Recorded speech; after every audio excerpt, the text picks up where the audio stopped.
JD के विधायक हैं, उनको भारतीय जनता पार्टी तोड़ रही थी, क्या उन्हीं से तोड़वाती है क्या? तो आज हमको तोड़ाएगी, कल वही आरजेडी के सारे विधायकों को तोड़ के ले जाएंगे। भाजपा के एजेंट के रूप में वो काम कर रहे हैं। भाजपा क्या करती है तो उनको बता के करती है। देखिए ये सब बेतुकाना बात है, बिना सिर पैर की बात करते हैं लोग। और एक विधायक हैं, उनको अपना देखना चाहिए कि अभी सूची जो तेजस्वी जी और लालू जी बनाए हैं, पता नहीं उसमें नाम है कि नहीं है। मैं उनको व्यक्तिगत रूप से जानता हूँ। अब उनको अपना काम में ध्यान देना चाहिए। ये बेकार की बात करना, बिना सिर पैर की बात करना।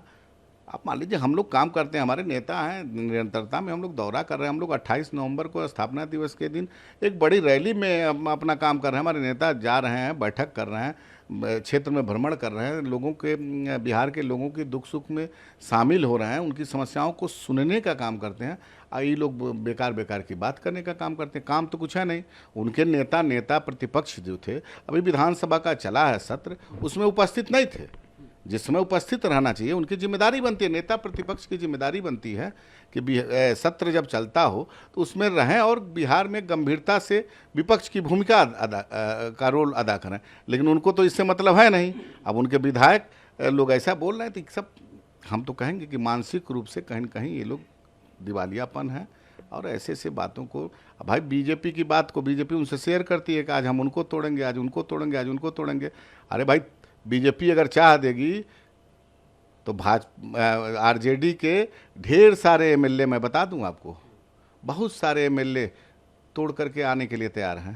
लेकिन क्या अब ये लोग बात करते हैं, अपना दल बचावें वही बहुत है। सर, एक मामला चल रहा है, कंगना रनौत ने कल एक व्यक्ति ने केंद्रीय मंत्री चिराग पासवान की लोकसभा सदस्यता को चुनौती दी है। उन्होंने हाई कोर्ट में, सुप्रीम कोर्ट में और चुनाव आयोग में अपील डाली है और आरोप लगाए हैं कि बलात्कार जैसे मामले को छुपाने का आरोप उन पे लगाया। कैसे इसको देखते हैं, क्या कहते हैं? देखिए, कोई व्यक्ति किसी को आरोप लगा सकता है और ये आरोप जो है ये निराधार है। किसी को, मैं आपको जिम्मेदारी बोल रहा हूँ, किसी कोर्ट वोट में नहीं गया है।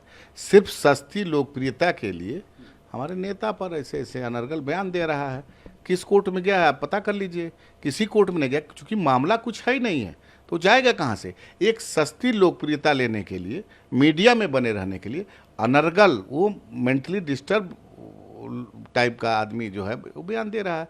और इस बयान पे हमको अगर खंडन भी करना मैं अनुचित समझता हूँ। इसको नोटिस लेना ही, अरे जाना है तो भाई कोर्ट में जाओ ना। आपको जाना है तो कोर्ट है, उसका एक चुनाव आयोग है।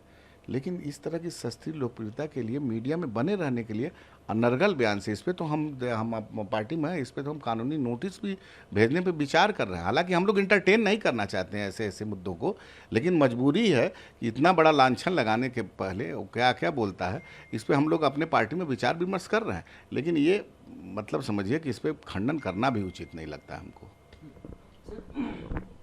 खबरों में आ रहा है, ऐसा बताया जा रहा है कि बीजेपी का आदमी है जिन्होंने बीजेपी की सदस्यता इनके पास थी और अभी भी हैं, एलजेपी से चुनाव भी एक बार ये लड़ चुके हैं किसी सीट पे जब उसमें अलायंस में थे। तो क्या लगता है आपको कि ये चीज़ें कैसे देखते हैं आप, तो इनको बताया? नहीं, जैसा कि मीडिया में बीजेपी के नेता की बात आई थी, भारतीय जनता पार्टी के मीडिया के जो वहाँ के बिहार के हैं लोग, वो लोग खंडन किए हैं कि भारतीय जनता पार्टी का प्राथमिक सदस्य भी नहीं है।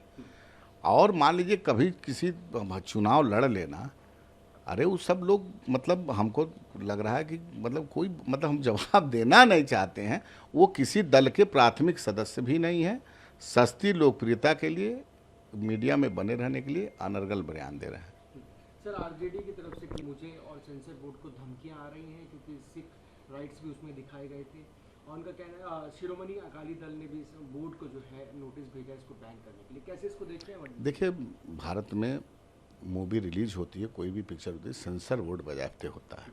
और सेंसर बोर्ड का एक दायित्व तो है कि ये सब चीज़ पे गहन अध्ययन करने के बाद उनको क्लीन चिट देना। तो हमको उम्मीद है कि अगर इस प्रकार की किसी भी तरह का वहाँ पर कुछ होगा उसमें, जिससे किसी के भावनाओं को, मूवी पिक्चर जो रिलीज होती है तो सेंसर बोर्ड इसीलिए कि किसी की भावनाओं को आहत मत करें, किसी तरह का समाज में उन्माद और तनाव नहीं होना चाहिए। और सेंसर बोर्ड की हमको उम्मीद है कि सेंसर बोर्ड सब चीज़ पे उसको निगरानी करेगा, अध्ययन करेगा, देखेगा, उसके बाद सेंसर बोर्ड निर्णय लेगा।